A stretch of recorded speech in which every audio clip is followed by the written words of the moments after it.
আসসালামু আলাইকুম এভরিওয়ান। আশা করি সবাই ভালো আছেন। এই যে রাস্তার উপরে বসে যে মানুষটি খাচ্ছে, এই মানুষটির আসল পরিচয় আমি সঠিক জানি না। আহ, মানুষটা কোথা থেকে আসছে, কিভাবে আসছে, কিন্তু তার বয়স অনেক হয়ে গেছে।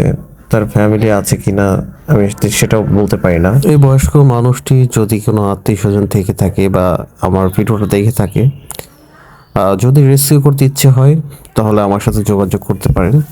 ওনার সাথে দেখা হয়েছে আমার জিরানী বাজার 2 নম্বর ফ্লাইওভারের উপরে। দেখি সে সেখানে বসেছিল। দেন তাকে জিজ্ঞাসা করলাম সে ভাত খাবে কিনা।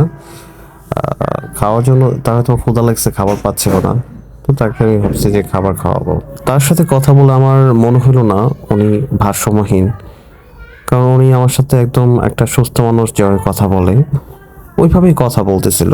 ওনার কথাগুলো আমার কাছে শুনে মনে হলো না যে উনি একজন ভারসাম্যহীন। আমি চেষ্টা করছি যারা না খেয়ে আছে, আমি সবাইকে তো পারবো না, আমি যতটুকু পারি আমি ততটুকুই মানুষকে খাওয়াবো।